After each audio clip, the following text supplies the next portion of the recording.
I'm looking. What are you looking for? Did we take off the roof one because we finished the roof? Yeah.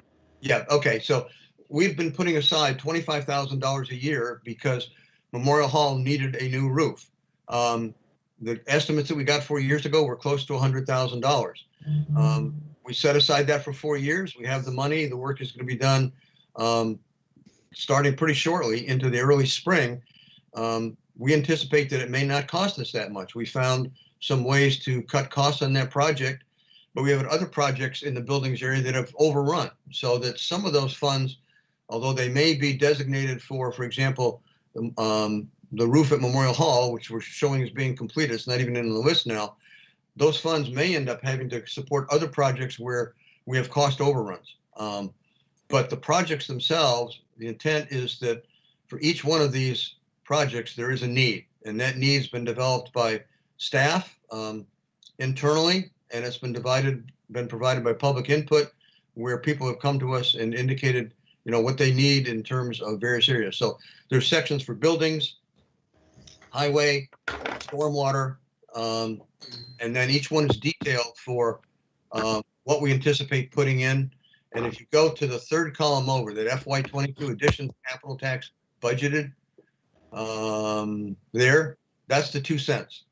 So if you're looking at how the 2 cents is further split out by buildings, that's where the 2 cents is going, and what it's going to be used for. And with that, I guess the best thing would be to answer any questions people might have about either a specific category, or which we can call up, or specific projects. Thank you, Dennis. Sorry. Board members, questions for Dennis on the capital plan?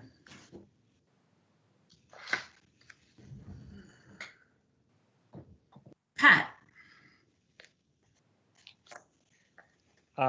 So I have 3 questions, I think, in total, but honestly, 2 are kind of rhetorical. Okay. So, planning out 5 years in advance and putting aside money for it is really just, I would say, adequate stewardship of the buildings and the property and the infrastructure that we have in town, correct? Like, that's normal operating procedure, just to be clear for anyone who had any questions about capital plans and planning, that this is completely not just above board, but this is regular process for any community in Vermont. I'll take that. I don't know if it's standard, because some people may not have enough money to put away, but we try to think about the future. And we have very expensive projects. And so, you may not have enough money in 1 year with all the competing interests. So we like to save for our big projects. Right. Okay. Awesome. Thank you. Of these capital projects, again, this one's rhetorical, I know, but just to be clear, because I feel like it's come up in the past, these capital projects, by and large, these are typically projects that are not universally, but I realize the vast majority of them are only occurring in the town outside the village right now. Is that correct? Yes, that's correct, with the exception of stormwater. Right. Stormwater is, for all intents and purposes, is and has been a joint venture. And so stormwater in the operating account is, we do include in the town budget the stormwater permitting costs, and that's really salary costs of the people who are in the water quality business, Jim and Chelsea in the village, just as we include Annie and myself and Dan, for example, as part of the inspector, as part of our costs are in the stormwater account, because that's what we're complying with permits. So that's in the operating account. There are some highway stormwater costs in the operating account also, for example, to repair or replace a pipe. These projects are primarily projects that are permit related with respect to our MS4 permit from the state.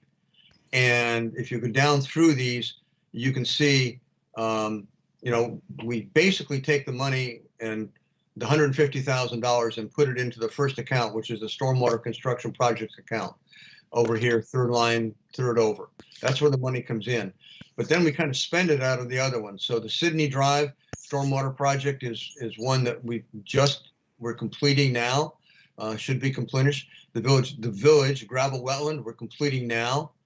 Village Fairview Drive was finished, so that's kind of come off. The LDS storm pond conversion is kind of misnomer. It's on the site of the LDS property, but it involves a number of residential developments. The Inn at Essex, that whole end of town that storm drains down through that area is the last project on our flow restoration. That is in the town. This town, we're looking at redoing some of the cul-de-sacs with a grant that we got from the Regional Planning Commission, that through them actually. And we're trying some different things at some cul-de-sacs to reduce some of that pavement area and get more stormwater treatment. One of those is in the village, two of those are in the town. There's a phosphorus grant that we've got to have reported to the state this year, how we're going to remove phosphorus over the next 20 years as part of our current permit. Not the flow restoration was a previous permit. This is the current permit. So we've got a study ongoing now looking at how we're going to meet the state's requirements against the percentages they're charging to the town and the village. The work is in the town and the village, so that's a shared grant. We're both working on that together. We do get these funds from the state on better road grants that allow us to go in and stone line and fix the segments of the road that have been identified by the state as needing improvement. So we get routinely town better roads grant. The village also has better road grants. And then we also have this other program that's aimed at the same thing, but through a different grant source. So almost all these that I've mentioned, in fact, all of them are grant funded. And so these are essentially our local share of getting work done, which essentially is saving town taxpayers significant amount of money. I think back in the stormwater section, the actual details, you don't have to go there now, Sarah, but and I think we've listed back there just the local share, and most of those local shares are about 10% to 20% of the total cost of the project. So if you take that total share and multiply that out, we're actually bringing a number of millions of dollars into the town to meet permit requirements just by how active staff is going after grants and not having to come out of taxpayers' pockets. Yeah, you and your team have always been remarkable about getting grants, that have increased the scope to which you can do jobs in the community. So we're always deeply appreciative of that. I think it was more just a point I was trying to make about the capital plan in general and the number of projects itself, where they tend to get focused. But the third question I have is, I think maybe it's probably specifically for Evan because it's specific to one project. When I was going through the plan itself, I try not to get too specifically detailed because it's really your job to kind of assign out these, and then us to advise. But there was one in particular in there. There was the water tower. The Historical Society had asked for, honestly, a substantial amount of funds over the next 3 years to do a restoration on it. Yeah, that's the one. Mm-hmm. And the numbers in it didn't quite match what they had listed in their letter. Like we have a total project cost here of 229, but in their letter they thought it was going to be closer to 400,000. And they were requesting $100,000 a year in the capital, which, I think is, I'm honestly, I guess maybe I'm just trying to get clarification because I don't think I've seen anyone request quite that amount of money. I don't think it's realistic that we can provide that over 3 years. But I was wondering if there was some background on that I'm either not familiar of, or if there's been some discussion about our being able to look for, I saw that they were seeking some sort of grant funding, but, I guess, I enjoy I like the sight of the water tower. Like, I appreciate it there. I don't want it falling down on our watch, as it were. So I was just wondering if I could get a little bit more background about, first, why there was a pretty massive request for capital funds in this project. They said pretty specifically that if they weren't able to get the full amount, that they didn't think they were able to do the work, but we're still giving them $10,000 this year. So I don't know if we're just going to kind of continue to fund it at a low cost, even though they're requesting more, and say that that's not really adequate, or what's going on with it. Okay. Well, if you don't mind, I'm going to let Dennis take the first step, since he has the, no pun intended, the most history on the water tower, and then I'll jump in. Sure. Okay. And like, then if it's going to fall down in the next 3 years, I guess I'd like to know that first. Well, I can't give you a guarantee. I guess there's no guarantee, but the likelihood of that happening is probably very, very slim. There are repairs needed to the water tower. I know the Historic Society has really wanted to push this for a very long time. Between Tom and I, and working with Evan, we're looking at all our buildings in town, and we have extensive building needs in this community.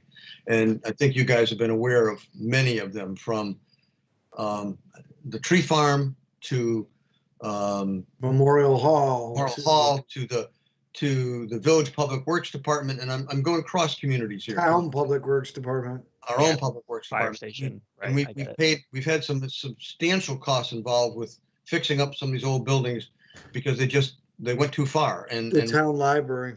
The fire station, there's some that we spent an enormous amount of money on the last couple of years. And so the water tower, as important as it is, doesn't fit in that category of critical town building needs. But here's the situation. It is a very hard to access building because of Giro Brothers, not Giro Brothers, but the building that's next door. And they're good neighbors. We work well with them, but their building is so close to the structure, it's just difficult. We've looked at the structure a number of times on behalf of staff and, using outside consultant to look at it. Not high cost projects, but the stairwell is gone inside. It's unsafe to go up. In my opinion, we've locked the door and kept people out of that. It's just deteriorated over time. It's a metalwork, vintage 1890. It's cast. The pins that hold it into the wall and the mortar have pulled out, so it's not safe to go up.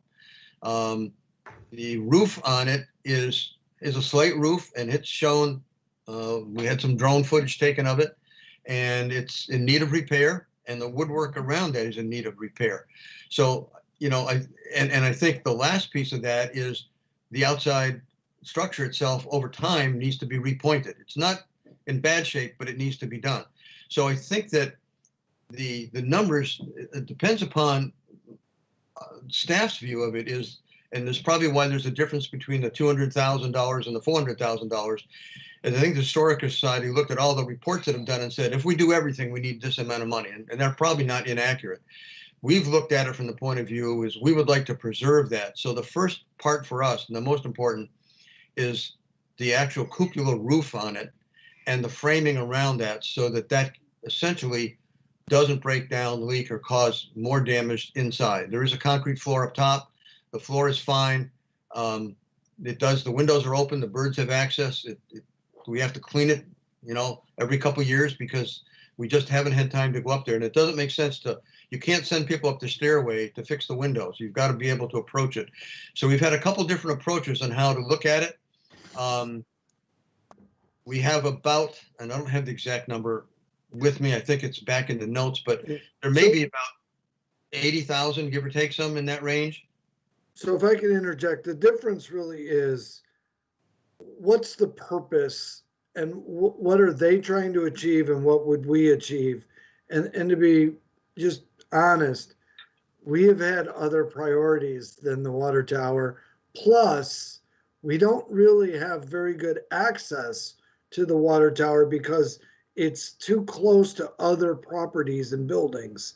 So one of the thoughts we've had is, we're going to start doing a planning effort of the fort. It's been long overdue. And community development, after they finish ETC next, we're kind of looking at the fort to be for next planning project.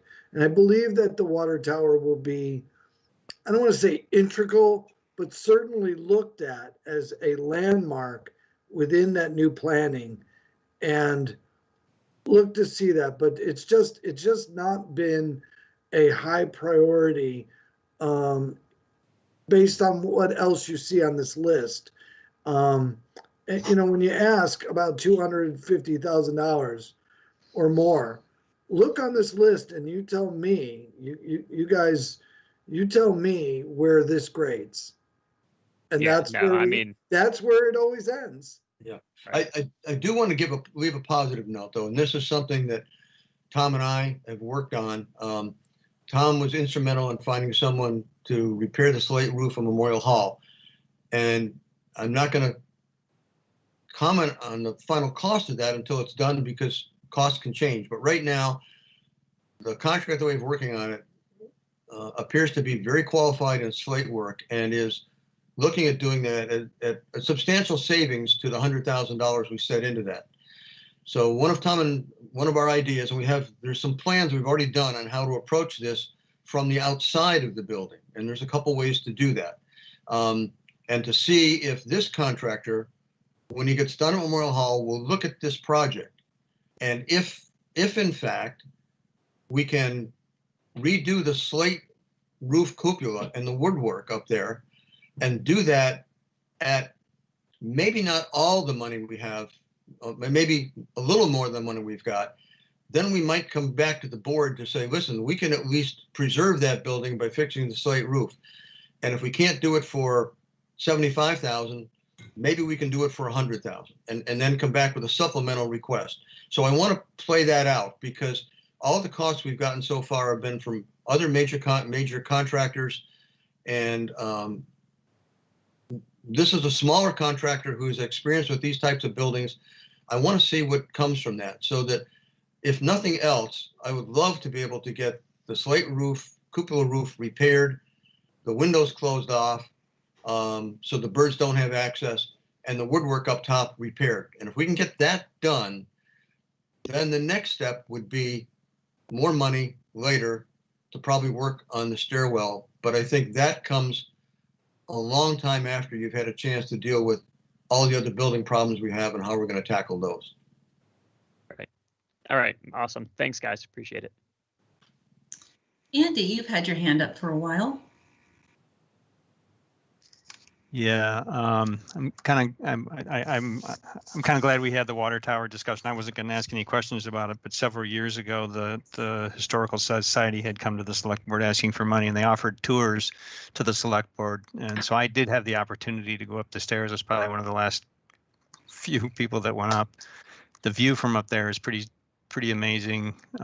Yeah, the pigeons have had their way up there.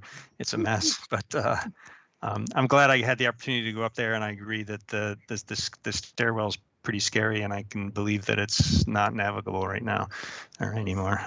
It was pretty rough when I went up.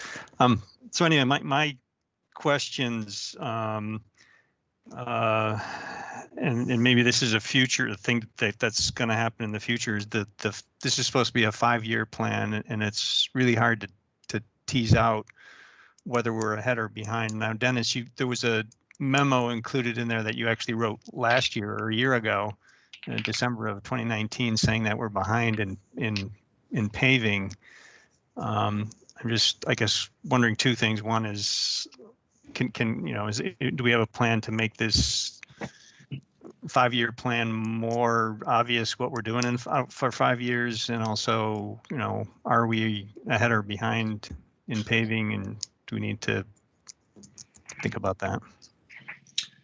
Yeah, we have looked out. I think there's a bunch of different ways to look at what we need for paving, and I believe in the paving section in the back, I wrote up a couple of pages on it, but I'll summarize it. Operating budget in it has $279,000 for paving, and the capital plan has $160,000 proposed in the 2 cents. So between the two, that's $439,000. If you do the long term, not just the 5-year, but the 20-year look, and you kind of take stuff out and bring it back and pick it apart, and you run the numbers, in today's dollars, we need about $478,000 if you want to be on a normal repaving schedule for roads and to keep up with roads. And that also includes the fact that, other than this year, up to now, we've been able to get a Class 2 paving grant from the state for $175,000, which you crank into those numbers. So that's about where we need to be. So in the past, the year before, I think we're at 400,000. We actually, the state, although they didn't give out Class 2 grants this year, has given us about another, I looked it up, about $39,000 in added funds from the state because they didn't give out Class 2 grants, but basically increased our highway mileage. The plan for that is to have that go directly into paving. That's what they wanted to see done. So if you add that 39,000 in, it brings us up pretty close to, I'm sorry, the 478 is with the 39. The actual number that we needed that I calculated was $484,380. So we're pretty close. So in the last 2 years, with $100,000 that was put in at town meeting for paving and what we've increased the budget to this year in terms of the total amounts, I feel comfortable we're on track. There are some roads that you just, when you need to do it and you don't have a Class 2 paving grant, it's just bloody expensive and it eats into the process. One of those being Old Stage Road. But at this particular point, we've made up for FY22 with the budget we've got. If they're both approved, we're in decent shape as far as the long-term costs we need to set aside to keep our roads functional and the paving on track. So we've made some progress. I'm glad you asked the question, Andy. We've made some progress. It's something that almost every year you have to redo the calculations and see, where are our roads, what condition are they in, and we have the condition index stuff to go by, and then you spread that out and then bring it back and say, okay, over the next 4 to 5 years, this is what we need to put aside. So we've made some progress. I think from talking to Sarah today, one of the things that we were not able to do this year, through no one's fault, just with everything that's happened, is we wanted to convert the capital program to a similar budget to the operating budget, so that's a lot clearer and easier to read and more functional. And our intent is to do that in the course of the next year. So Sarah's going to carry the ball on that, I hope, but I'll help her and try and get this so that we can make it a little bit easier for everybody to understand and read.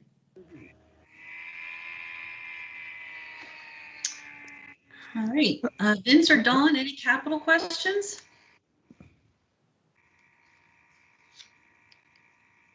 I don't have any questions. I just wanted to thank Dennis for the work that he puts into this. I know it's a lot to do this budget,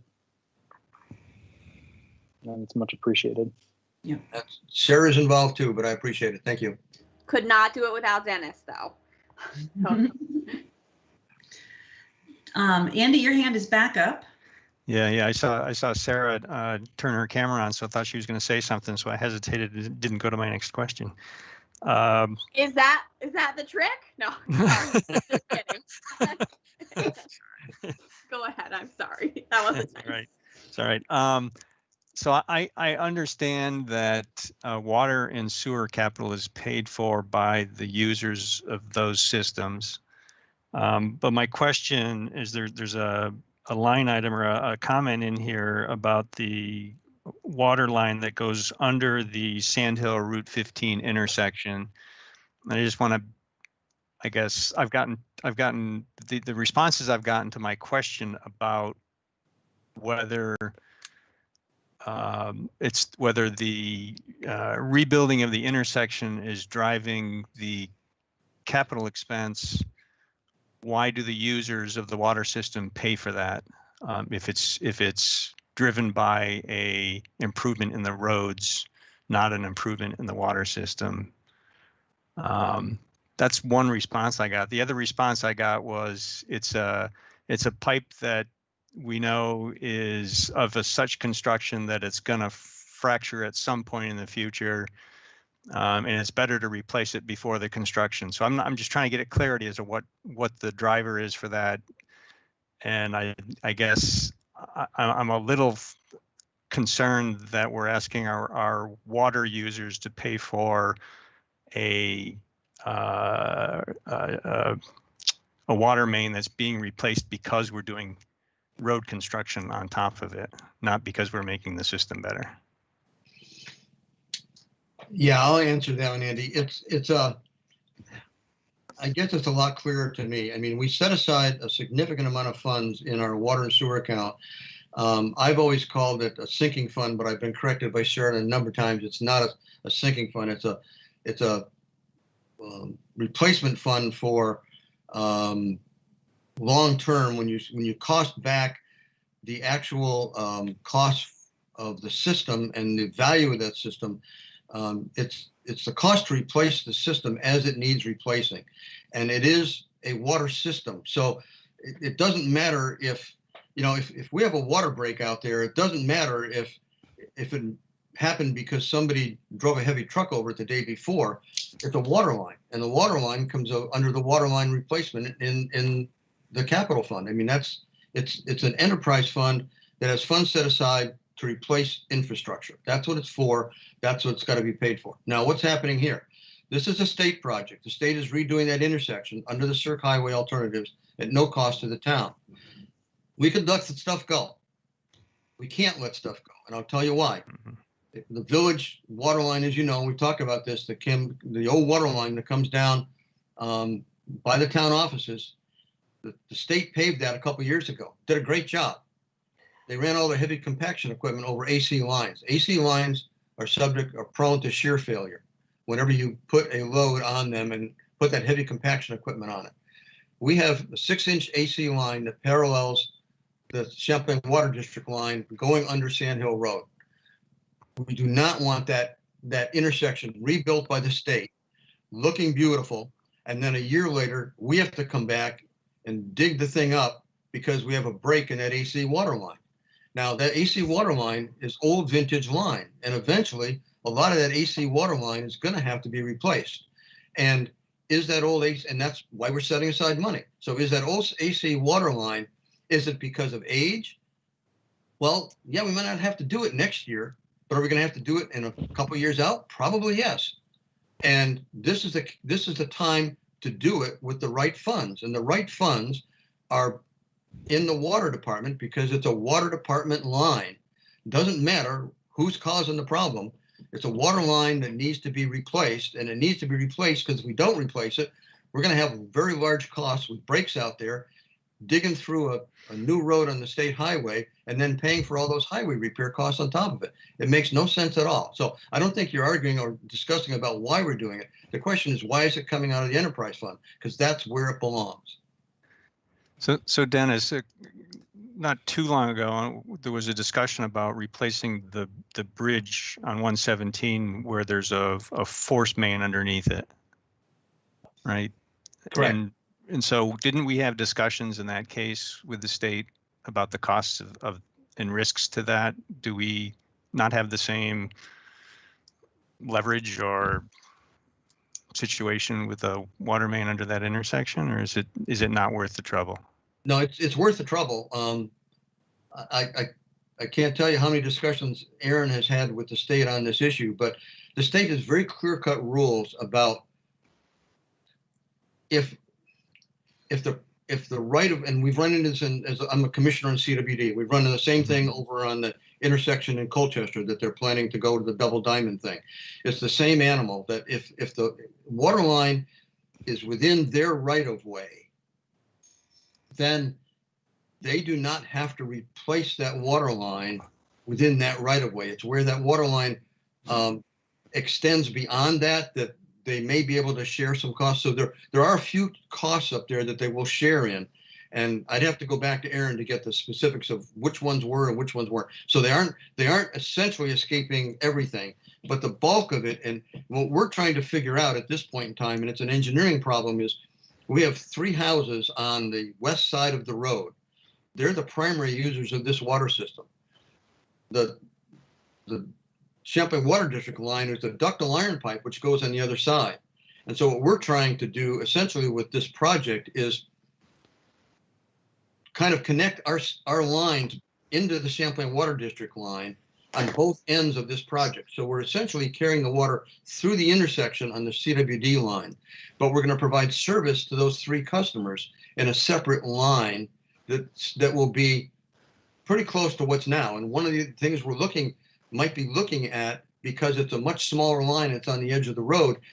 And I've asked Aaron to look at this, and this is the technical part of what we get into, is do we line that old 6-inch line with a liner that's strong enough to support a load so that that line is no longer 6-inch, because you don't need 6 inches for 3 houses. You can get away with a 4-inch line. So if we line that with the right liner and it's strong enough, do we just line it as opposed to replacing it? We haven't settled those issues yet. We just know that we've got to get rid of that 6-inch line in that segment before they build the road, or that's a bad pun. Down the road, we're going to have problems. Yeah, I don't want to dig up a brand new intersection. I completely understand that. So, especially that one. I don't want to be there. Yeah, I want to be no. retired when somebody goes in to dig up that intersection. I want no part of that. Right. Okay, and then my other question is related to fire equipment. It was on I think page 2 of the document there. Anyway, it asked for Chief Cole had asked in his budget proposal for $30K transfer to capital for minor equipment, which I understand is as opposed to major equipment, which is a fire truck. You know, the smaller capital items. But that account already has $50,000 in it, and when I look at his detail page at the end where it says what are your future capital needs, it just says TBD. So that's where we get Chief Cole saying that he's falling behind on his minor equipment capital. So he's asking, he's adding a substantial amount, but he has no documentation of what he wants to spend it on in the future. So that's another piece of can't really see 5 years out in this plan, even though it's a 5-year plan. So I'm just concerned about that $30K. I actually have a request from Chief Cole from this morning at 11 a.m. and I'm having a hard time opening the document right now. But there is some replacement for, what is this? My apologies, I can't get the document to open. This is Evan. This is one of those areas we're looking to upgrade the plan to have more specifics with specific vehicles and their change out schedules. Right. His proposal is replacing a defibrillator that he sent this morning, and that's $40,000. So the balance, I appreciate there it just opened for me. So yes, I agree. We definitely need some work on future and detail and stuff, but that is just an example of one thing that would fall under his minor equipment. Okay. So right. So if if we do that $30K transfer in there, then he's got $80K. He's going to spend half of it on a defibrillator this year, and in that some year in the future, and then he's got to have money in there for other SPCB, scuba tanks or whatever else he needs that are capital. Okay, it would help. Like you said, it would help to have more of that detail to understand what that is. Okay, thank you. Those are all my other questions were minor. I think there were a couple places where there were values missing or descriptions were copied from last year and were incorrect. So I'm all set. Thanks, Sandy. So Dawn or Vince, any questions or comments on the capital budget? I'm good. Water tower got answered and fire department got answered, so I'm good. Great. I have no questions. Thank you. Okay. So I want to take a couple minutes to ask a couple questions to make sure that I understand more of the higher level operations of the capital budget in relation to the full town budget. So I hope you'll bear with me if I bear of little brain when it comes to math. So I just need to get some folks to walk me through this. So the capital tax is the 2-cent tax that is charged separately from the general fund tax, right? Yeah. And it brings in this in FY21, it's going to bring in about $530,000 altogether. Is that? Sounds about right. Yeah. Okay. And of that, because the village is 42% of the grand list, then 42% of that capital fund budget is from the village taxpayers, correct? Correct. Okay. Of that So- 2 cents that comes in, yes. Okay. So, and I wish you could see my desk. I've got 2 of your binders, Dennis. I saved them. And I've got 2 of them open here. So I'm looking at last year and this year. So I like to think out loud a little bit. This is going to be very helpful for me. So thank you for your patience while I do this. So, and I'm thinking about what Pat asked earlier regarding where we're spending the money on the capital budget and where that money lives in relation to the town general fund. So if I look at the estimated spend column for FY21 in last year's binder, there were 20 projects that were estimated to be worked on. 3 of them were stormwater, excuse me, 1 of them was stormwater, and it took place in the village, and that, stormwater is already consolidated, as Dennis explained to all of us, so that was shared equally by the village and the town. 3 of the projects were shared by the village and the town, and they were for tree farm building maintenance, radios for the police department, and software for the finance department. So it was $50,000 total. And the rest of the budget for last year, the estimated spend for last year, the total amount was $2,046,843. $50,000 of that was spent on things that the village used. And those were things that were not construction related. They were capital equipment as opposed to capital projects. So that's 2.4% of the estimated spend of the town capital budget that the village pays 42% of was spent on village projects or equipment. If I look at FY22 estimated spend, the total estimated spend is $1,479,856. There are 23 projects. 21 of them are scheduled to occur inside the town, outside the village, and 2 of them are shared by the village and the town together. And those 2 are tree farm building improvements, again, and police department radio equipment. So I'm assuming that was like a 2-year expense. So if I understand this correctly, that means that this year's budget, for the capital budget, 91% of the projects will occur in the town outside the village, and 9% will occur inside the village, or rather they are projects that will be shared by village residents, and they're not construction, they are equipment or building repair. So we are basically planning to spend 98.2% of the $1.4 million estimated spend of capital in the town outside the village, and 1.8% of that budget on shared projects with the village. So I just want to make sure that I'm right on that and looking at the binder, and I don't see any stormwater projects in the estimated spend for FY22, which is why I didn't say that for this FY22. I just want to make sure I have that right.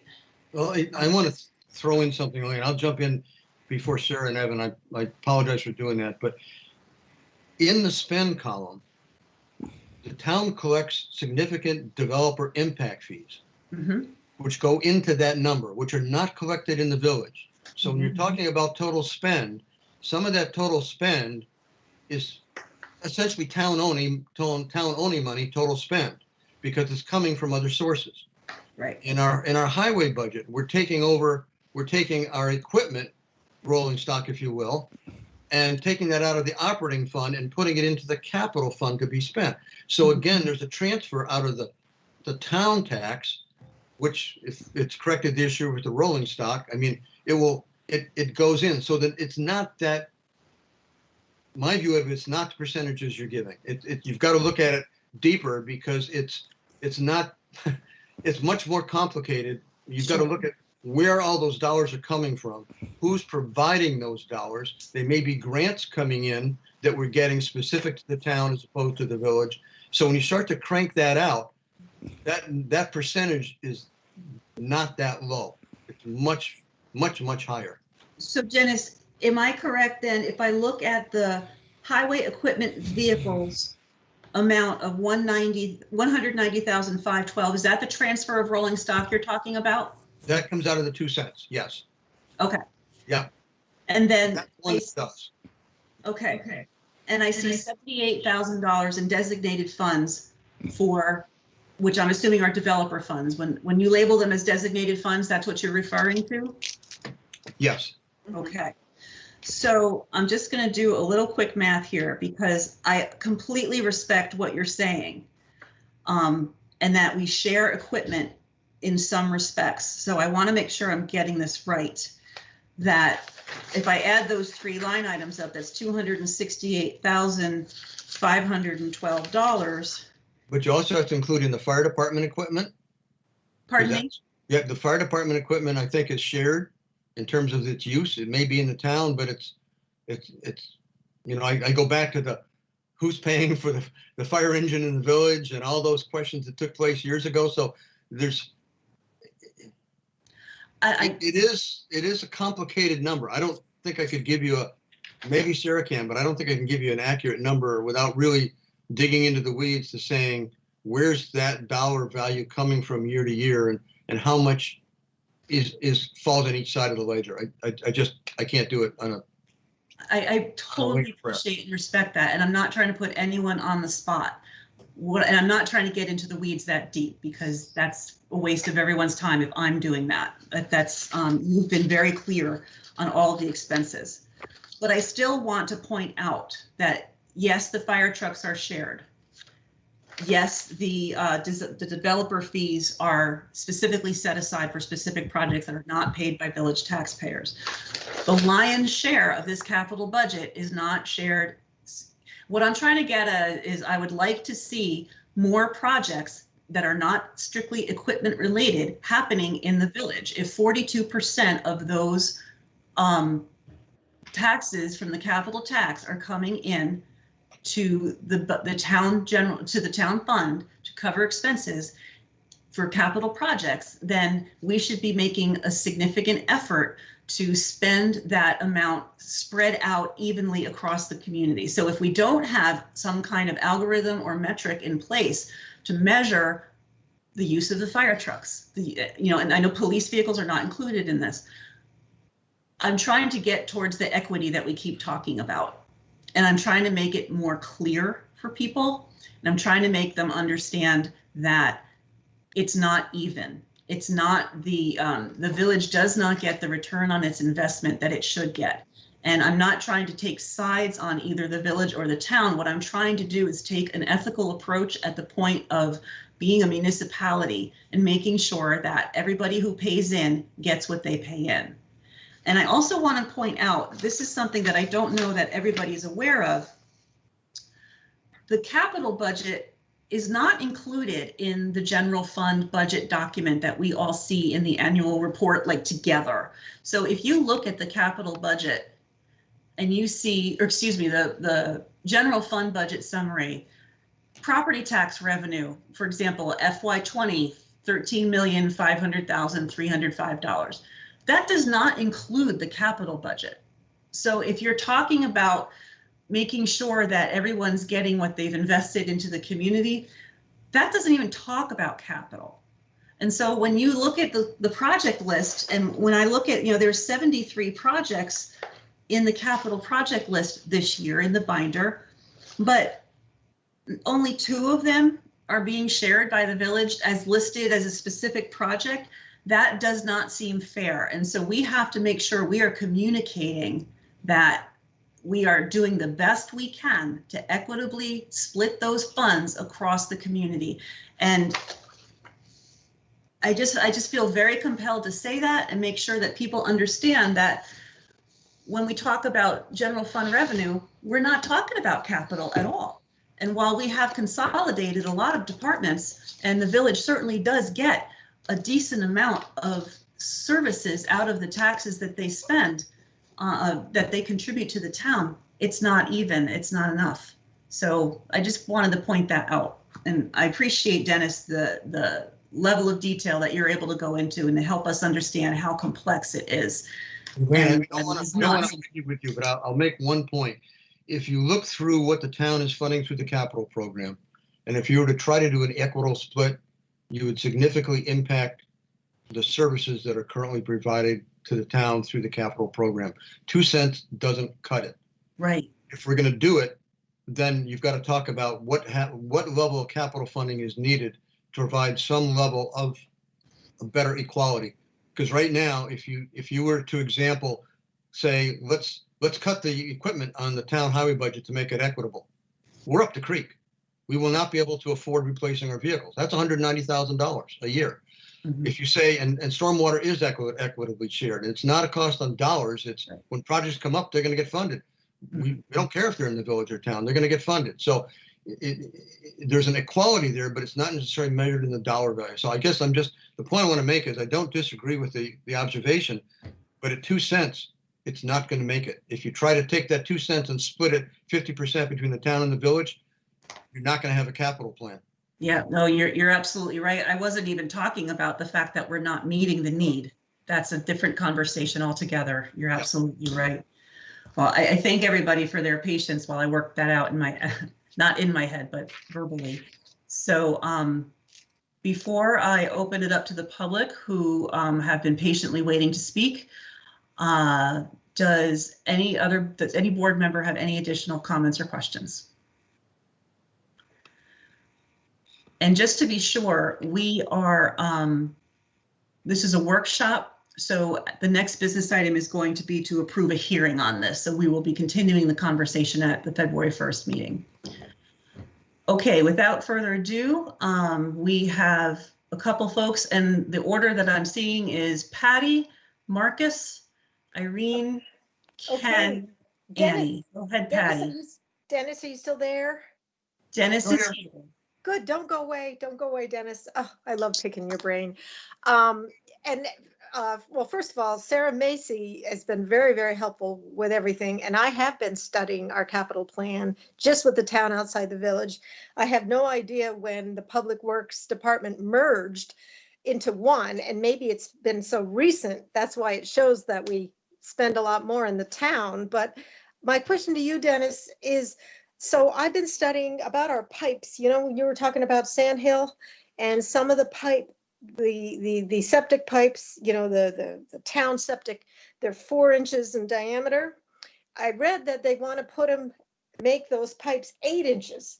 Isn't that another area where we can get a state grant? Because if the state is going to be responsible for replacing some of those pipes, say, for example, Sand Hill Road, the ones on Sand Hill Road that are 4 inches in diameter, they want to make them 8. Isn't that something, again, where we apply? We've been really good about applying for state grants for all our capital projects in the town. I have no idea what the village does. That's their own issue. But I know in the town, is that something that's in the plans? Where did I read that 8-inch pipe? Well, I'll defer to Elaine because I don't want to just jump in, but I'll try to, and that is just to answer the question. Are you talking sewer pipes or water pipes? Because I guess the water, they were talking about 4-inch pipes on Sand Hill. I'm not sure if they're water. They might be water. Yeah, there is one section of water line that is looped at the bottom of Sand Hill Road. There's a very small section, but with a smaller line in. But yes, we did that for a couple of reasons. We wanted to make sure that the water quality was good throughout the town, so we looped it. There are a few houses off that system. Eventually, yes, that is a project that we'll want to fund to essentially put a larger line in there.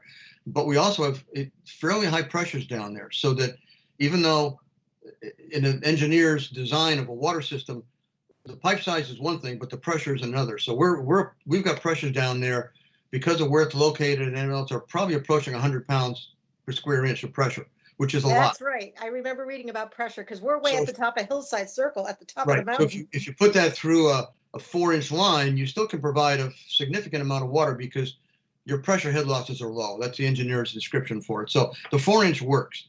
The only thing you're really missing is additional fire protection. you know, if you wanted to have an additional hydrant down there to protect those houses. So it's on our radar as being a future need. It's not on our radar as being immediate because it hasn't risen to that point where we've got some other water projects you reach through the capital plan that we feel long-term are needed to essentially loop the system better, get better water quality, those kind of things. This one is on the list, and we would go about this in one of two ways. One, we could go for a state grant, not a state grant, but through one of their programs, which is a low interest loan, and replace it. And those are available. It's just not risen to the point where it's a priority yet for us to do, but it is on our list. Do you have a lot of new condos up there at the top? You know, those $300,000 condos, a lot more condos. But I was thinking, I know we have to provide a match. And isn't that something that I was looking in our capital plan budget? As long as we provide so much of a percentage of a match, we can qualify for that grant. Yeah, and there's lots of, we're looking at those grants from a lot of perspectives, so that yes, it's possible. The section of 4 inches is very, very short. It starts out going up Sand Hill Road as an 8-inch, and by the time you get to, and it's that first cross left that you take, and I can't for the life of me remember the name of the road tonight, it switches back to a larger pipe size. So there's only a very small section that's affected.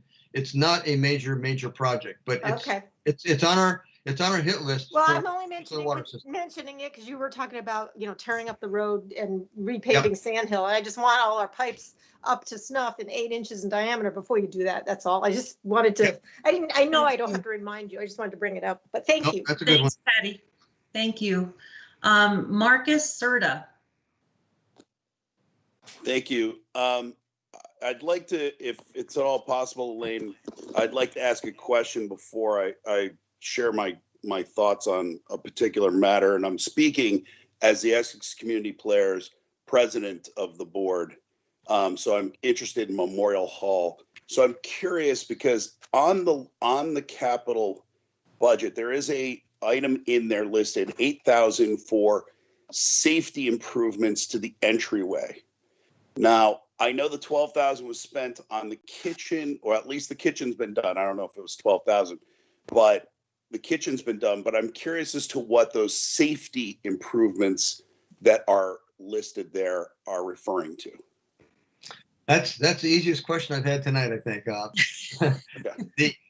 When you come out of that, when we did the sidewalk along that portion last year or the year before, the contractor got ahead of us because we wanted to replace that concrete entryway, because when you come out of Memorial Hall, you have to step down.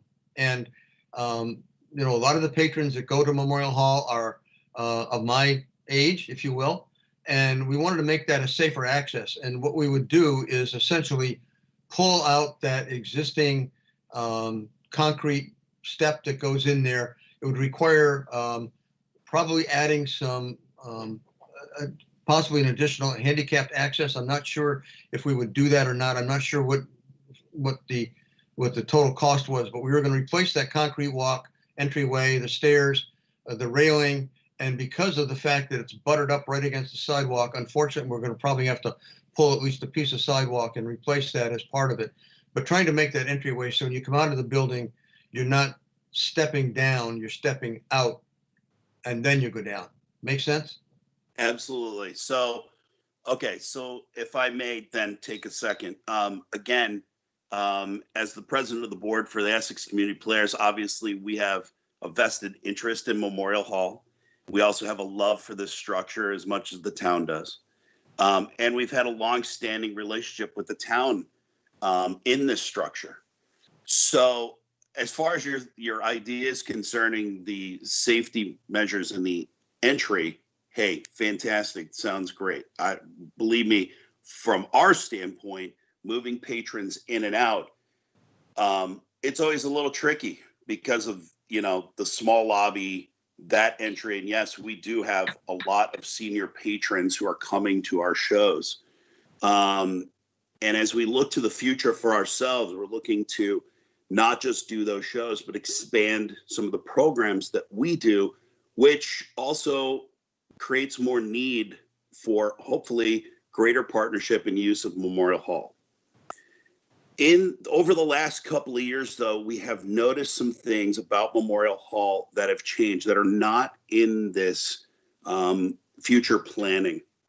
So one of the items, and I brought this up to the Parks and Rec about 9 months ago, if not more now. So when you enter Memorial Hall, if you're familiar with the structure, you walk in, there's the lobby space, and then you walk into the main the large room. That center wall that separates the lobby from that main hall, if you go into the big space and turn around looking toward the lobby and you look at that wall, you'll notice that the old tin that's on that wall is starting to buckle. It's buckling in such a way that it looks like that wall potentially is starting to sag a bit.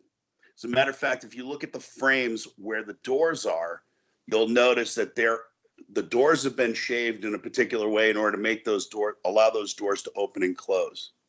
So I brought this up to the Parks and Rec because it's obviously a concern to us looking at the building that at some point I don't know when, because I'm not an engineer myself, but looking at it and talking with other members of our construction crew who have better understanding of these kinds of things have indicated that looking at it, it does look like there's either a foundational problem or there's some some ground.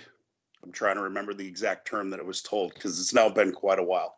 But anyway, there's a change, there's a shift underneath. So that wall looks like it's starting to sag in the middle. So there's concern in the long term over the structural health of Memorial Hall. So I wanted to bring that up because I didn't see it in the long-term planning about looking at that. I don't know if it's been looked at. So I don't know if you had any feedback on it, but I think it's one of the things that needs to be looked at concerning the hall's structural integrity for the future. Yeah, I appreciate the comment. I think Tom Yando's been listening. I can see that he's on this, and that's something we can definitely look at. Determine if there's an issue, and we have access to structural engineers to take a better look at it. I had not heard that before, but sometimes stuff doesn't always make it up to me, but we will look into it and see if we can get some answers. I appreciate it. The last thing I would like to say on behalf of the Essex community players is, again, we have a vested interest in this space. We have been in partnership with the town over the space for many years, and we plan to be so for the future. That being said, we would like to continue to give back to the community as we can. So if in any way, shape, or form we can partner on this or need to partner on this, we would be happy to have a conversation with the town concerning Memorial Hall and how we can work together. Marcus, thank you very much for that kind offer. And thank you also for making the really important cultural contribution that the Essex players make to our community. Your plays are awesome, and you provide us with a really fabulous service as well. So we thank you too. Thank you. Okay, one more hand up, Ken. Good evening. Thank you for the chance to speak. Could you bring up the list of projects again, whoever was driving, please? Thank you. So I want to make sure I understand this list. So this is a list of all the projects you're planning or hoping to work on in the next 5 years. Is that part correct? Yeah, and some maybe go on to 5 years. They're projects that, you know, it may be a project that we can't afford to do now, but it's been identified as being a capital need by, you know, it could be the Historic Society, it could be almost anyone, and then we will go out and check it out, and if it appears that it's a valid need, it ends up on the list. So the list does change from year to year, but yes, it's a long, current and long-term list of what we've identified, quotes so far. It's probably not inclusive of everything when we start to look at especially buildings, and with Tom on board, we're looking more closely at our buildings and their needs. I'm very much guessing that this front page list will grow. So I see fiscal year 21, finished this year's spending. I see fiscal year 22, what you're planning to spend. But do you have are there columns missing where the other 3 years would be? I guess there must be, somebody's going to Yeah, that. in the back of the program, we've tried to identify, and you know, I think we've mentioned this. This is probably the weakest part of the program, because in some cases these numbers are well supported by staff in their particular area, where they've done a real hard look at what their long-term plans are for, let's say, equipment. And I can give you Parks and Rec as an example, Public Works, and there's others that have probably not been able to do that for whatever reason. And so over the long term, that's what we need to do, is to go in and even, and I'm not going to pick on any particular There committee. it is right there. That's what I was looking to see. So you do plan it out farther in the future. Yeah, we do.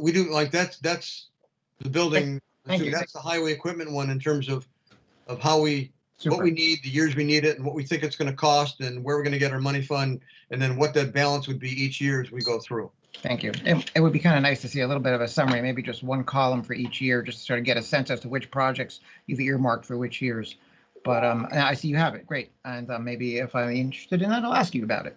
Okay. I've taken a look at Memorial Hall too, and I hope you have window pointing or window glazing on the list of things that need doing there. Yeah, I don't know if it's on the list of us doing, but I know it's on our list of knowing that it needs to be done. Some of the costs that we've got and again, you get into some really, Sarah and I talk about this a lot. Is it a capital expense? Operating? Is it repairs and maintenance expense? So you'll see that in the operating budget, we've increased significantly the repair and maintenance for almost all our buildings. Yep. And Tom and I sat down at length before we developed these budgets, and you know, the capital plan should be for, and Sarah can probably explain it much better than I can, but say no more.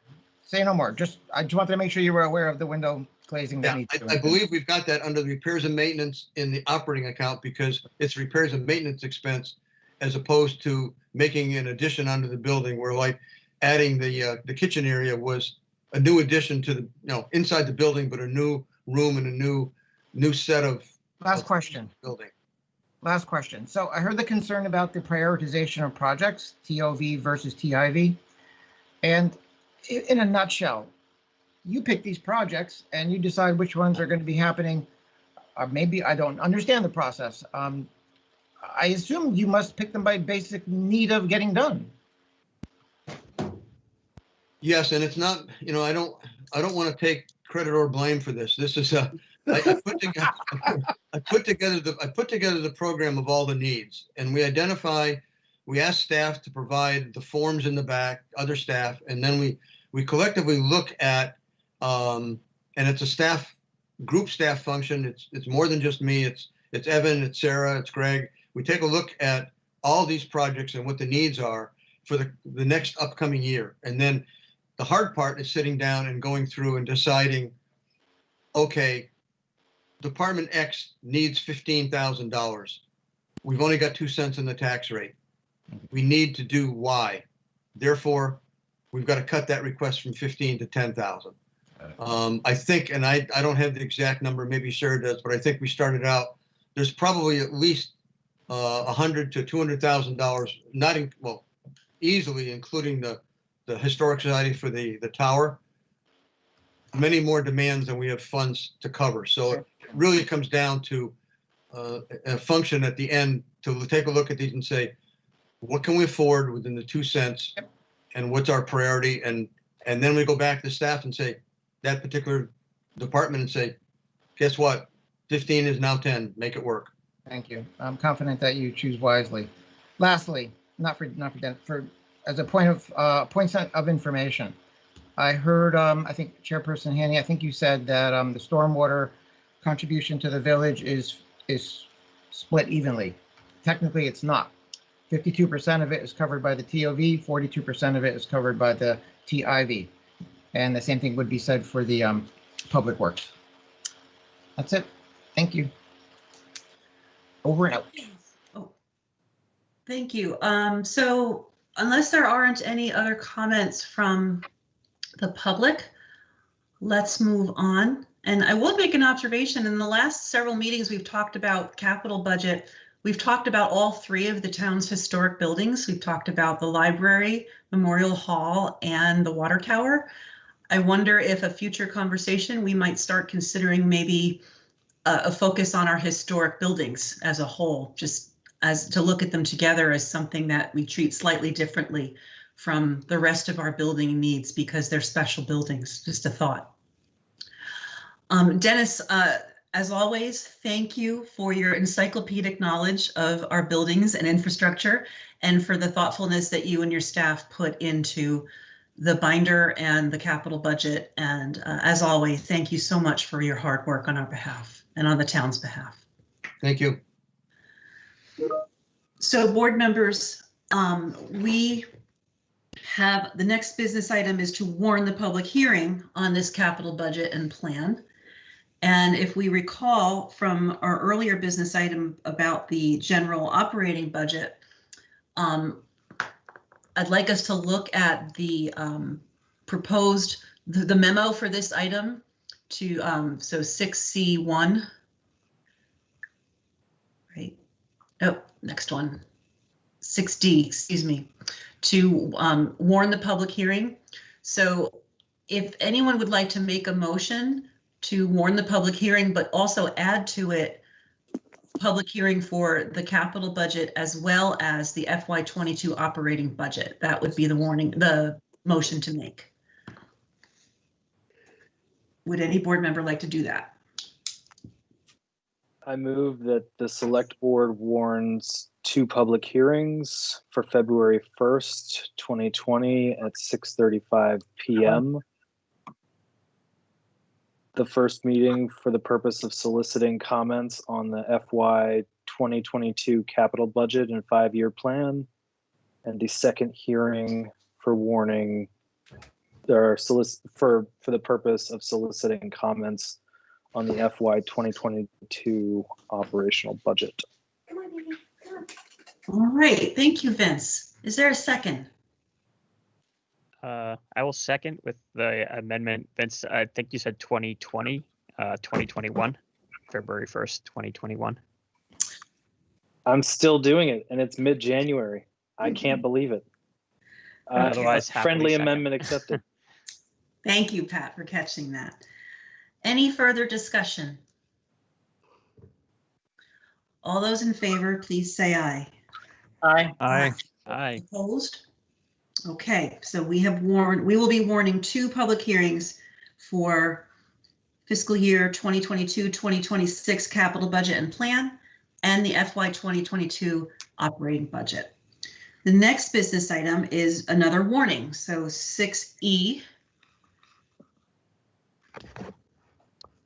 We are going to talk about warning the public hearings for the proposed plan of merger. Board members, any questions or comments before we move on this? Okay, and before we begin to take a vote, does anyone from the public wish to talk about the warning?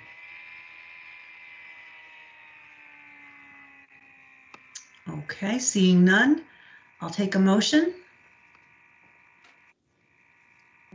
I move that the select board warn public hearings for February 1st and February 16th to solicit public comments on the plan of merger and proposed charter for the merged communities as approved on January 11th, 2021. Thank you, Pat. If I may make a request, I forgot to say this before you started saying your motion. Can we please amend the actual warning to indicate that we have a sentence in there that says the proposed merger plan and charter for the consolidated community are on file at the town clerk's office and copies are available upon request. Can we also please add a sentence that says the charter is available at essexvt.org, essexjunction.org, and greateressex2020.org so that everybody knows that they have 3 different places where they can access the entire proposed charter online. Pat, would you mind accepting that friendly amendment to the warning? I will happily accept. Okay. Board members, are you okay with that addition? Yeah, I just have one question. Mm-hmm. Is the merger charter that's on the Essex Junction town village website, is that their version of the charter or our version of the charter? Just wanted to make that clear. Good question. Evan, correct me if I'm wrong, but I believe it'll be the select board's version because that is the one we'll be voting on. Although the village version is probably still going to be on there as well. Would that be accurate, Evan? I'd have to think about that. If I can ask, Tammy, you still with us? Yes, barely. Network kicked me out. I'm really having some issues tonight, but I'm here. I think I have both versions on both websites. Okay. But what you would be voting on and having your public hearing on and is the town version. But they are labeled on the websites as the village version approved on 9/24/2020 and the town version approved on January 11th, 2021. Great. Okay. Does that do it, Vince? That does. Thank you very much. You're welcome. Okay, so Pat has accepted my request to change his amendment, his motion to an amended warning. Is there a second? I'll second that. Thank you, Vince. Any further discussion? All those in favor? Wait, Andy has his hand up. Oh, thank you. Sorry, your hand is not, there it is. Go ahead, Andy, of course. Yeah, I just want to say that my position on how ready we are to go forward with this has not changed, but I am certainly not going to object to asking for more public comment, so I will be voting in favor of this. Understood. Any other comments? All those in favor, please say aye. Aye. Aye. Aye. Opposed? Okay. That passes unanimously. If I might ask, Evan, if it's at all possible to keep that agenda as light as can be so that we have room for the hearings that we have scheduled for that day. That's not going to happen. Let's make everything we can possibly make in a consent agenda. We say that every time. I know, but this one's going to be a long one. So we do ask for some consideration on that. We'll do our best. I see Darby, you have your hands up. Are you our recording secretary today? For the minutes, so I have Vince as a second. Now, was that Pat is the one to be put down as who made the original motion? Yes, please. All right, thank you much. Thanks, Darby.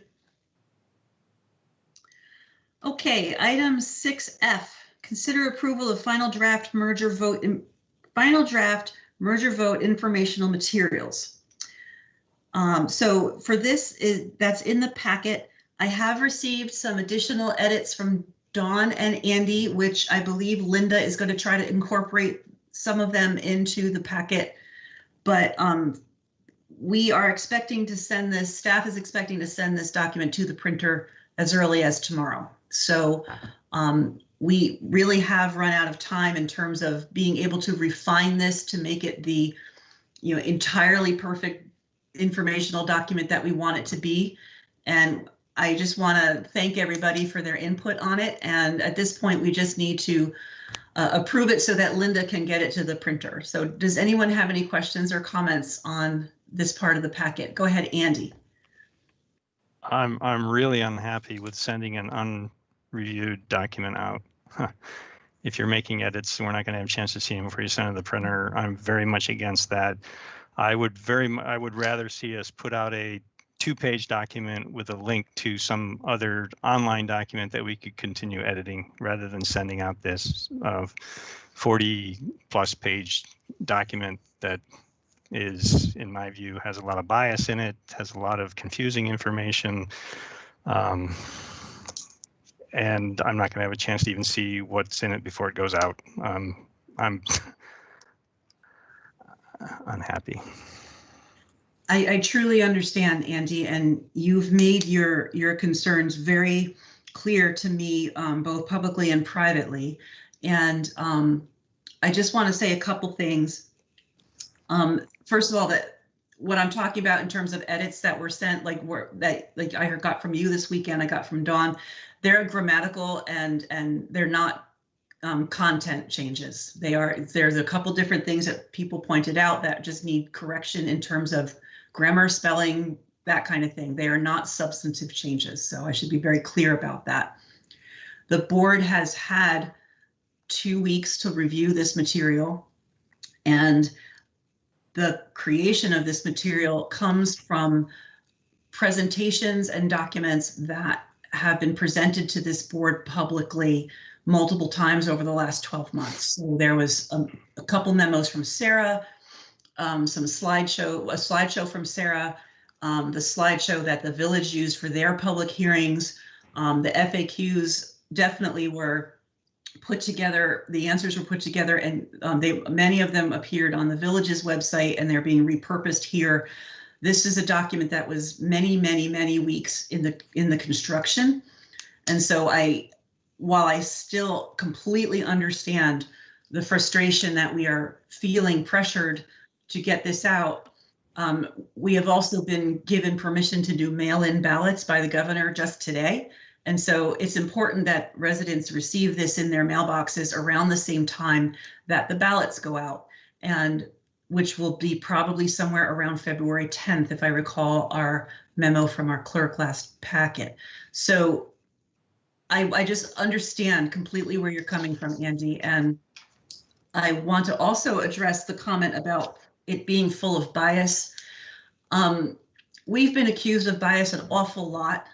And I have to talk about one of the reasons why we are a board, and one of the reasons why we 5 sit here on the board is we've been elected by the folks of our community to do the work and make recommendations to them as to what we think the best course for the future of our town is for all 21,000 plus people.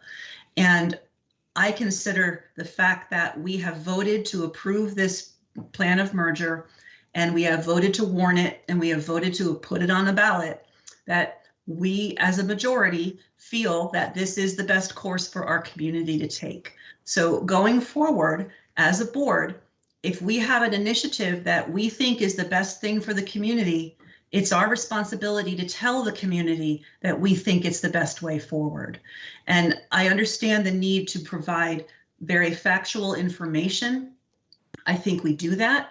I think that our finance staff has excelled in providing very clear tables and charts and data for the community. I think we have gone above and beyond in terms of the quantity of information we are providing to people in this booklet.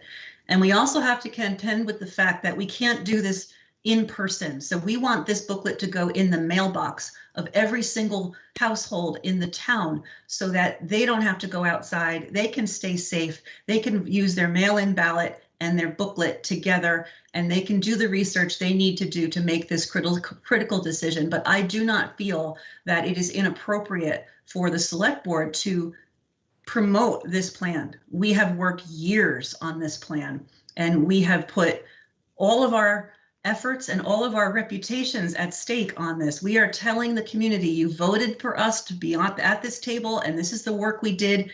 Now it's up to you to make a decision. We are not making the decision for them.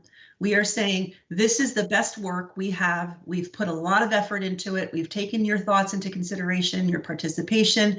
We've consulted all the experts that we could possibly consult. And this is what we think is the best path forward. So I really take issue with the accusation of being biased. I am biased. I do think this is the best way forward for the community. The majority of our board voted in that direction, and that's why we are telling residents, we think you should vote yes on this, but it is entirely up to you. Here are the facts. You make your decision. Andy. So I want to make it clear that I have never said that I'm against merger, and I've been asked by some to actively campaign against this, and I have said no, because I will not actively campaign against a majority decision of the select board. And so, but neither will I, but when asked, I will give my opinion. So,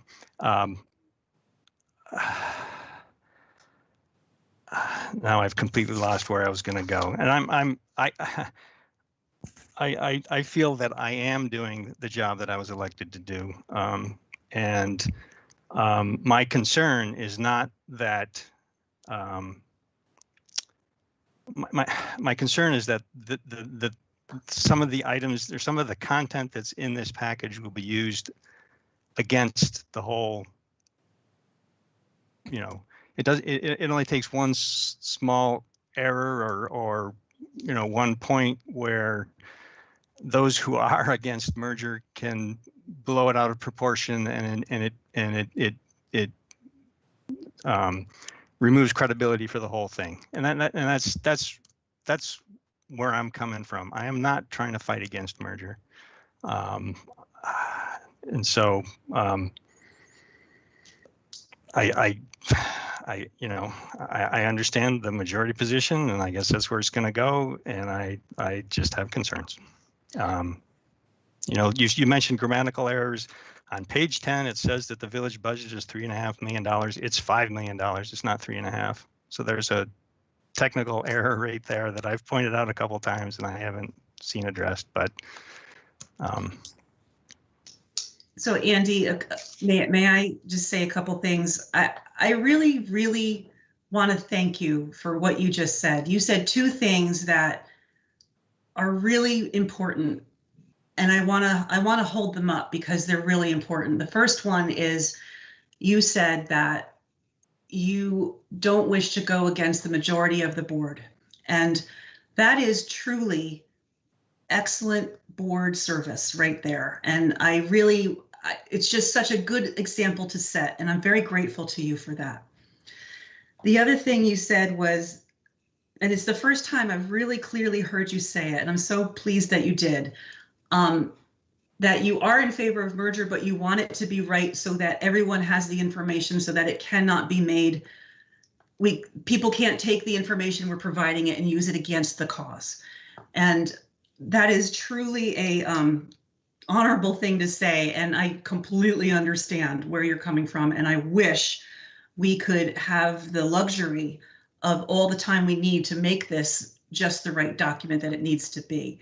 With all due respect, however, not to you obviously, but this plan has been trashed so hard by so many people who are not understanding it and who are intent on not making it work. And I'm being very specific when I talk about the video presentation that was made last week with so many mistakes in it and so much sloppy math and misunderstandings and intentional misinterpretations of the content. I was shocked by the amount of errors in that presentation. And so we are working on correcting the record regarding what came out of that video. But the thing is, no matter how hard we work on this document, there will never be 100% acceptance of it.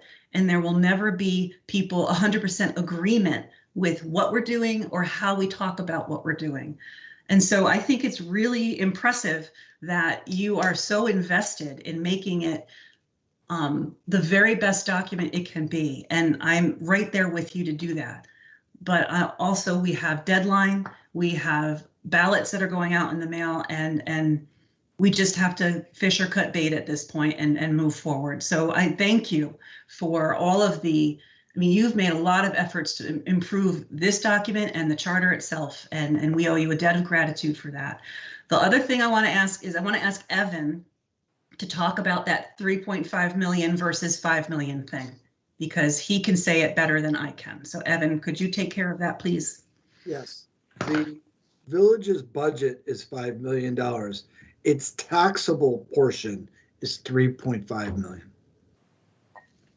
So then the document should say that, not. Okay. It's just wrong. And Andy, I could agree with you. There are so many numbers involved in this. We try to make things as easily understandable as possible, as much as local government budgeting and taxation can be that way, but sure. But the amount, so here's the thing, the amount of money that is being integrated is the 3.5 million. All the other revenues and stuff don't change in merger, as far as I understand. So if somebody has a good idea of how to say that, I'm open. Vince, I see your hand up. Please go ahead. So can I? I'm sorry, Evan, please, I'm sorry, sorry. go ahead. If Tammy, you're able to make changes sort of in the margin, or so if we say, so Andy, and I'd love to be able, so if we say integrate the 3.5 million taxable portion of the Essex budget, would that work for you?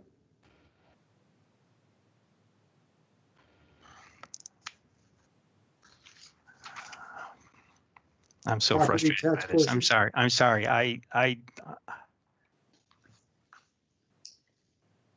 wish my camera was working. How frustrated you see my face look right now. I'm We can hear sorry. you, Andy. I totally understand.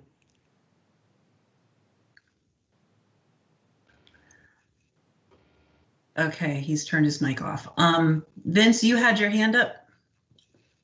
Yeah, so I just kind of wanted to poke around at that a little bit. So the 3.5 million taxable, does that equate to 15 million taxable from the town?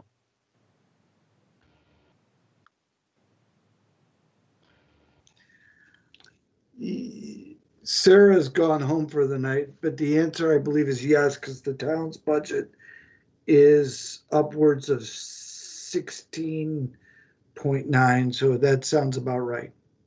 Okay. So could we add like a sub item really quick that says like the difference in like, no, I'm assuming that comes from like fees and like recording stuff that like comes through the town. So like when we record like sales for homes and stuff like that.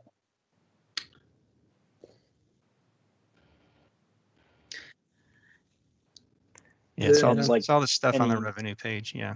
You Yeah, so subtract like that any- off the budget and you got to collect the taxes to pay the difference. Yeah. That's exactly what I was getting at. Maybe like kind of just putting like a sub bullet under that first point, saying that there is this much, revenue collected in fees and other, through other revenue sources that will also be integrated with and then you list the same difference for the town. These and then put like a little thing around it that says these will not affect tax rates because they are fees.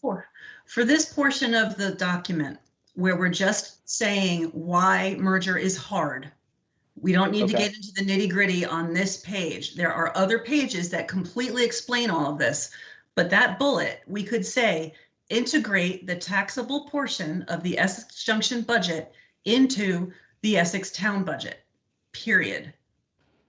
We don't need to even put the numbers in on that page because there's lots of explanation of it elsewhere. Perfect. Evan, would that be something that you think would be clear? Yes. Okay.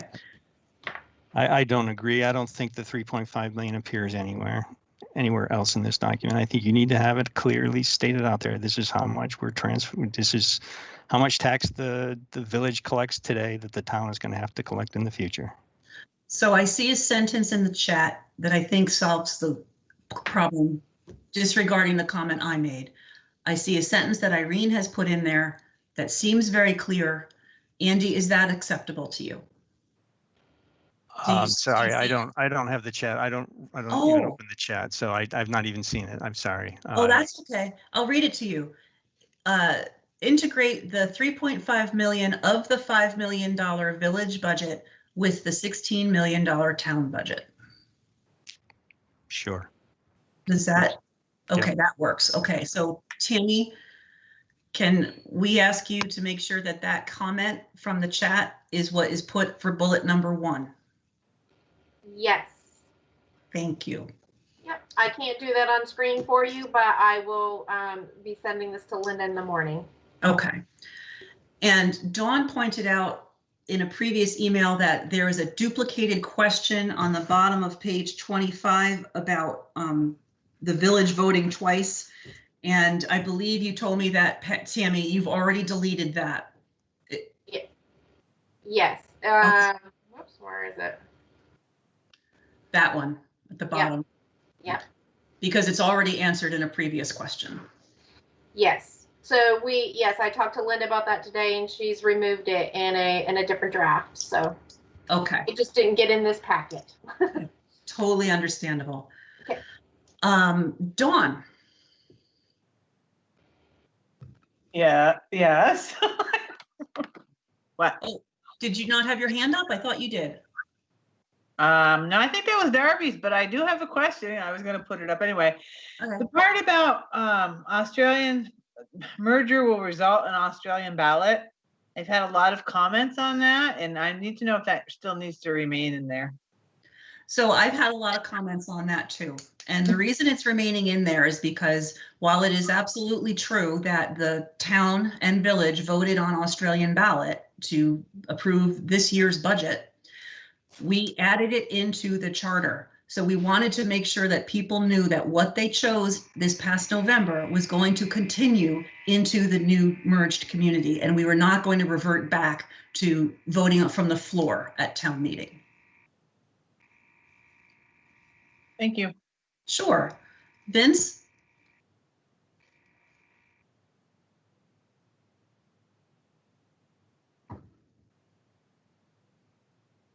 Sorry, that was residual. Oh, okay. Any other board member comments or questions? Andy and then Pat.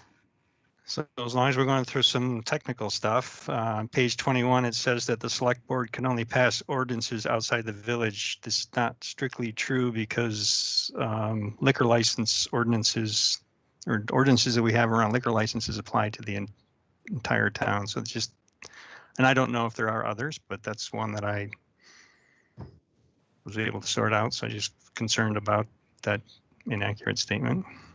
It's probably nobody's going to care about it, I guess. So you did mention that in your email over the weekend, and along with a lot of other questions, which Evan and I and Sarah have answered. And a lot of them are just different interpretations, and it's completely reasonable to expect that every different person who opens this document is going to have a different interpretation of everything.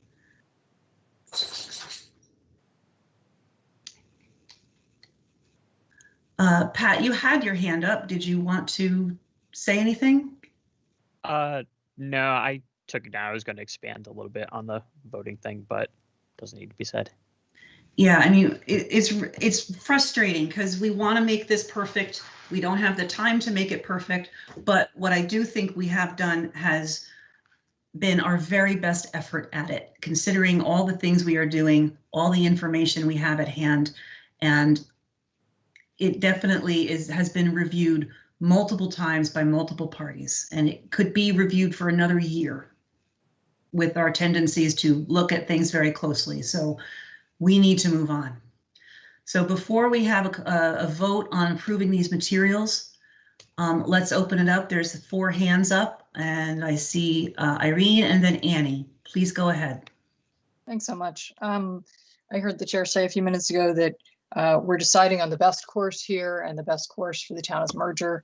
I would respectfully suggest that this is based on old data. We have just shown that the tax equalization has manifested over time, thanks to all the consolidations that were done back when I was on the board and when Andy was on the board before. So I would respectfully ask that you revisit this, because there's no use going through all this work and paying for all this postage and all this printing when the tax equalization that mergers sought is happening. in addition to that, I would bring to your attention the fact that the budget is on the same ballot as the merger vote. And I just heard a few hours ago that you're going to be putting off your final conversation on the budget until February 1st, at which time I believe your annual report would go to the printing press. So I'm not sure why that's going to be bulk mailed out at the same time that this could be bulk mailed out, and you could buy yourself another 2 weeks, not to make this perfect, but to address the many, many concerns that have come up for the past couple of months and have not been addressed in these informational materials. And I just think it would be really smart if we remembered we're not having an in-person town meeting this year, and that's something that a lot of us have to keep reminding ourselves because it's all new. But this mailed and printed information could be printed and mailed exactly when the budget information goes out, because the two issues are on the same ballot. There is no reason to hasten to get this to the printer tomorrow morning, because it would arrive prematurely compared to the budget information. And if you have to, why not put them in the same thing and save some more postage? Put them in the same booklet, and everyone gets the packet that they can read before they open the ballot they're going to get from the town clerk. Thanks so much. Annie. Sorry, I was on mute. I want to talk. It feels like I'm working through a lane, like she's a medium. I want to thank Andy for his comment. I'd like to thank the board, the entirety of the board, and Andy in particular for the comments that he made earlier. It really gave me a lot of faith in I already have a lot of faith in the five of you at the table, and in particular, Andy's comments this evening were really supportive and thoughtful. And I'm really grateful that you all figured out how to work through wording right now and get some components done. I'm a fan of this getting into people's hands so they can start thinking for themselves. And I appreciate all of the work and effort by the board and staff. Thank you so much for all y'all do. Thank you. Tracy Delphia. Good evening. I just wanted to point out that I also appreciate Andy's attention to try to make this document the best that it can be before it goes out. And as an objective observation, I think that a lot of his frustration comes from the fact that this was on the agenda last week. And when discussion should have taken place, he was told that now was not the time to discuss it. And now it seems as though it's too late to make any changes to potentially improve upon that document. So just in case folks weren't aware of that fact, I just wanted to point that out quickly. Erin Dickinson. Yes, Tracy said exactly what I was thinking. I've been a silent observer for the last couple months because I have 4 young children. So this has been an avenue for me to actually join meetings, and I've stayed silent because I know you have a lot of work to do and I don't want to take up your time. But I do have to say that I really appreciate the attention to detail that Andy has brought up, and some of the points he made, particularly tonight. I think it's really important to particularly listen to the fact that when voters do go to vote, if there's any incorrect information, regardless of how small or large it is, you don't want that to deter from the potential success of what you've spent so much time doing. So anyhow, thanks for letting me speak, and I do appreciate all you have done. Thank you. Is anybody else who hasn't spoken yet wishing to speak? Okay, go ahead briefly, Annie, and then we're going to bring it back to the board. I know that some people have not been aware of the work that was done at the subcommittee level for the past 2 years towards this document, and that Andy has contributed so intelligently for so long to this document that those that have only seen the last few months are maybe unaware of that depth and length. Thank you. Okay. So board members, are there any further questions or comments before we vote?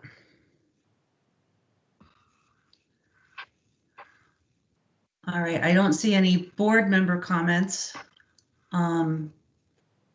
Okay, one more comment from the public. Patty, go ahead quickly, please. Oh, yes. I just wanted to say that from that last person's comment, I thought it was really good. The Essex.org website, if you could put both videos that were done, one was on 114 and one was on 115. Whatever way people learn best about how all this is explained to them. Some people learn better with graphs. Some people learn better listening to you. Some people learn better from listening to Ken. I mean, everybody has their own way. I would like the Essex.org website, which was originally the Town Outside the Village website, because you have an EssexJunction.org website, but now we're one. I'd like both sides to be presented, please. Thank you. Thank you. Annie, you've gone twice already before. We need to wrap it up unless it's really urgent. Thank you. Pat, go ahead. Just very quickly, Essex.org, in the Town Outside the Village, does not and has never had its own website. Essex is one town and one community. Irene made a specific point of pointing that out in a verbal chat during our last meeting to me, conceding that point while I was trying to be rhetorical about the sense of community and the sense of one town, which clearly I don't think we're at yet. Patty, there is no Town Outside the Village website, and there has never been a Town Outside the Village website.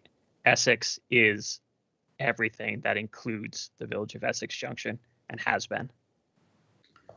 Thank you, Pat. All right. Would anyone like to make a motion to approve the informational materials? I move that the Select Board approves the distribution of revised informational materials about the March 2021 vote to merge the Village of Essex Junction and the Town of Essex. Thank you, Vince. Is there a second? Second. Thank you, Pat. Any further discussion? All those in favor, please say aye. Aye. Aye. Opposed? Nay. No. Roll call. Pat? Aye. Vince? Aye. Andy? Nay. Dawn? Nay. And Elaine? Aye. The motion passes. Thank you, everyone, for your very close reading of the materials and for your efforts on behalf of communicating with the community about this important decision. And in that vein, the next business item is outreach efforts. So in the past, Dawn and Vince, this is your first go round with the budget for us. In the past, we used to go to divvy up a bunch of basketball games and hockey games and other activities happening in the community. And board members would go stand at the entrance and hand out flyers about the budget, answer questions, talk to people. We are not able to do that this year due to COVID. So if any of you have any suggestions, and I think Evan might have some things to say about outreach that we can do online for this budget and for the ballot item on merger. Let's talk about that. Evan, did you have any ideas in mind in particular, or did we just sort of like a quick brainstorm on this? Oh, it was just more of I'll put my camera on. It's more of a brainstorm. I mean, obviously, we're now in the virtual world more than the physical world. The days of going to a basketball game, we'll remember them fondly, hopefully next year. But it's going to have to be virtual. So I know that, it's tough. People would like, to go out and explain the budget. You did it tonight. You're going to have a second budget hearing. Do you want to do a budget show? I open the things. We just have a month. Yeah. That's what's left. And again, as you mentioned, the ballots get mailed out well in advance of March 2nd. So we're really up against, the calendar and the clock. Yeah. To be able to, maybe some people are already made up their minds, but you got about a month to do some outreach on budget. So, Vince, go ahead. Yeah. So my suggestion might be like, instead of doing that, like, meet and greet at the door of a basketball game, we could each set up our own or pair off as board members into teams and then have like a virtual meeting, like a Teams meeting set up by the town. So like Evan, maybe staff could prepare a few meetings for like a couple select board members to go. So that way we're not violating any quorum rules or anything like that. But we still have like some overlap. Like maybe I could sit with Andy because, Andy is very experienced with the budgetary process and, I don't know, something like that. I mean, if Andy will have me. Vince, I think that's a great idea. I know that Town Meeting Television annually has the manager and the chair of every town come on to do a half-an-hour budget show. And we have one scheduled for January 28th, but we're going to have to move it because we've moved our second hearing. So we'll do it after the 1st. I'll ask them to reschedule that. So there will be that. I'm assuming, Evan, that we'll still do the Q&A sheets, but we'll just make them PDFs and make them available on the website. And then, yeah, Vince, I think that's a wonderful idea. We can put a couple dates up where board members can answer questions, kind of like what our state representatives do. They have like a community coffee hour. We could have a budget coffee hour and board members could participate and answer questions. I think that's an excellent idea. Pat or Vince or Andy, Andy, go ahead.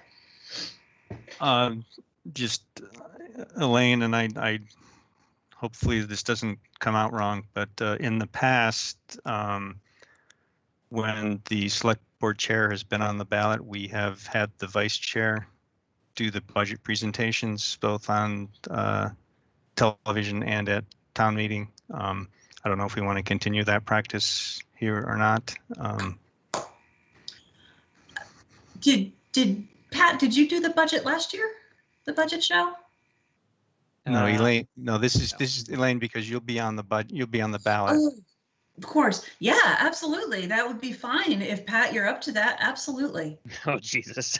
No pressure. Oh, wait. Nice- Oh, was I nice response. unmuted? Oh, sorry. No, that's fine. I can do it, but obviously I'll need to get with Evan and Sarah to run some rehearsals. We have a slideshow and everything. We'll just plug in the new numbers and then you can go. It'll be fine. If I can explain a $73 million school budget to a crowd of people, I think I can take a crack at this one. I've got I have every confidence you can do Pat, it. you're coming back from the abyss there. Thanks. You had me a little worried with, oh, Jesus. Okay, I'm making a note to contact Town Meeting Television and ask them to let them know that it'll be you, Pat, and Evan. And Andy, thank you very Thank much. you, I don't thank think you. I was aware of that precedent, and I think it's a great one. So I'm happy to step back and let the vice chair take that over. And we're going to have to change the date from the 28th until after our public hearing. Pat, would you be able to work with Elaine on some dates that you would be available so that we don't accidentally book a night you can't do? Yeah, absolutely. Although I can make any night available except for February 10th. Okay. All right. Any other thoughts about, Vince, regarding the community conversations? Maybe what we could do is I'll send around a doodle poll to board members for some weekend afternoons. And folks can sign up, and then we'll set some dates out for the public to just jump in on a Zoom or a Teams meeting and ask their questions. How does that sound? That sounds perfect. Okay. Okay. Making a note of it. Any other? Just a quick note, maybe we should advertise those on like front porch forum, front porch forum. Absolutely. I think Tammy already has a great system in place for using Front Porch Forum to advertise that kind of stuff. So, yeah. Okay. Any other thoughts, board members, on outreach? Yes. Go ahead, Pat.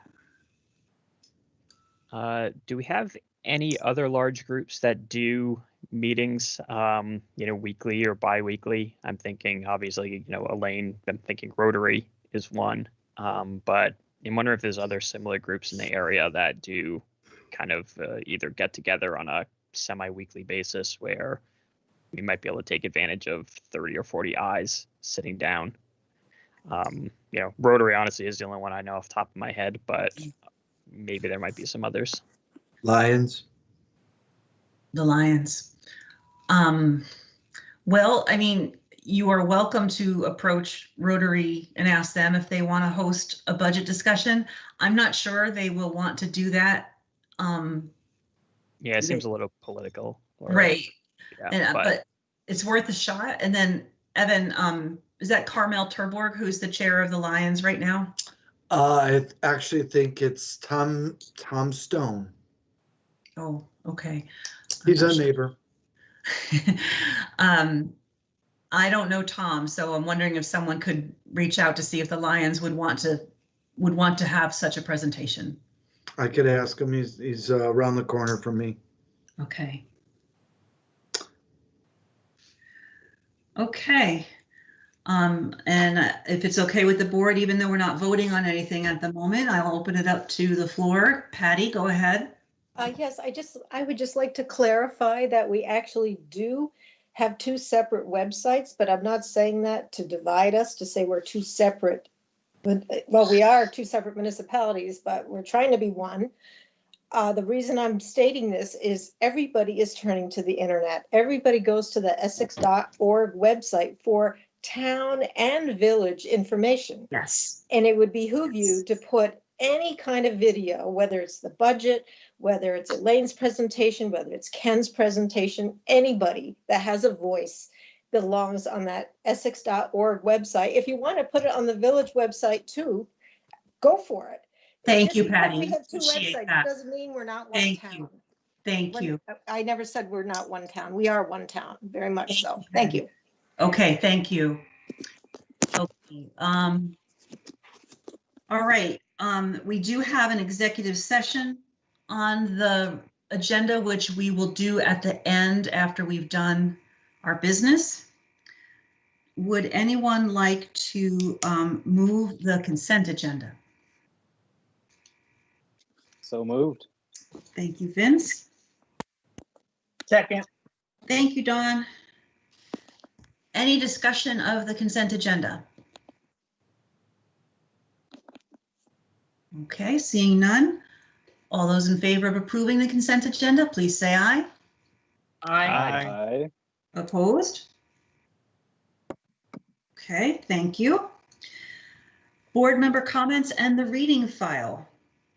Anything to discuss?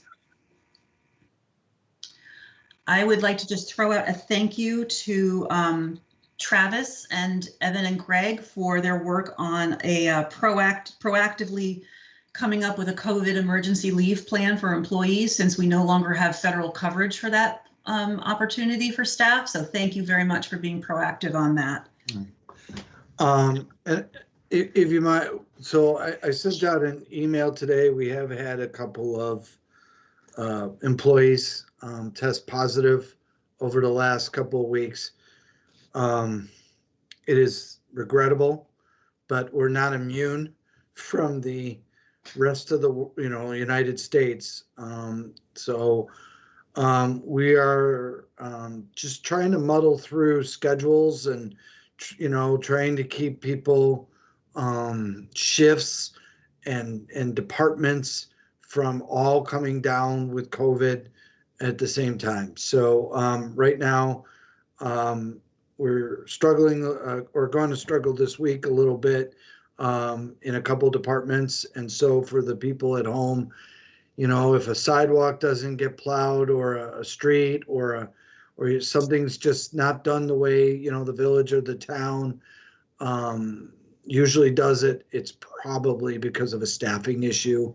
And we're trying to make do in these very troubling times. So just to FYI, we're, again, thank you for, you know, mentioning the policy. You know, we every week something new comes out, whether it's from the state or the federal government, and we're trying to maintain security and safety and try to be a fair employer to our employees, because we need them to not come in if they're not feeling well, but definitely come in when they're okay. And so it's a balancing act. Yeah. Evan, please give our best wishes to your staff members who tested positive. I'm very sorry to hear that, but also it's a testament to how much preparation and work you are all doing that we've only had 3. So thank you. Pat and then Vince. Yeah. If I could correct that, we're upwards of 5 or 6, but it's 3 this week. Still, I mean, Wow. still in all this time. Go ahead, Pat. Yeah, no, Evan, you have to definitely send along our well wishes. I will. And you know, I know we are small government, but we are government nonetheless. So I think that it would be safe to acknowledge at this point that tomorrow is a very eventful day for the nation. So I want to say that, you know, I hope tomorrow goes safe. You know, that everyone at the Capitol tomorrow, you know, it manages to, you know, that we don't have any problems, no violence, anything along those lines, and we see a safe, peaceful transition of power. Thanks, Pat. Go ahead, Vince. Yeah, I just wanted to thank Evan for all that he's doing for DPW and trying to keep everyone safe. I don't know how many of you know this, but I have a family member who works in the Essex Town Public Works Department, and I really appreciate that, Evan. Well, you're welcome. I didn't know that, but all the same, they do a great job and a great service to the community. And again, luckily now, I guess we're not expecting any snow or of any measure in the next couple of days, but we do have a lot of roads and a lot of path and a lot of water main, and we're hoping that this week is, knock on whatever, a quiet service week. Yeah. Yeah. Okay. So if we are ready, that concludes the public business of our meeting this evening. Dawn, what's up? I have a question before we go into executive session, because I'm technologically challenged. Are we coming back to this one? That was the perfect tee for me. We are, it's just the select board going into executive session. And so we will not be making any decisions in executive session. I don't believe we have any business to do after we finish executive session. So I think we'll be able to adjourn from executive session. And so we would end this video link. Is that your understanding, Evan? Yes, I believe I'm not going into executive session with you, but yes, I would cancel this link, say goodnight to the audience, go into executive session on the other link and adjourn from there. Yeah. And make sure that you time and yeah. I will make sure that we have the time and the motions for the minutes. I wish you all well. Thank you. Evan, Oh, thank you're you just saying that. Thank you again, as always. Thank you, Tammy. Thank you, Sarah. Thank you, Dennis. And I think there was a couple other staff members in the audience. Thank all of you for being here this evening. So would one of you be willing to make a motion to enter executive session? Sure. I move that the select board enter into executive session to discuss the evaluation of a public official in accordance with 1 VSA section 313(3). Thank you. Is there a second? Second. I heard Dawn there. All those in favor, please say aye. Aye. Okay, opposed? All right, at 10:13 p.m., we are heading into executive session. So we're going to leave this link behind. Good night, audience. Thank you for all of your comments this evening. We'll see you next time.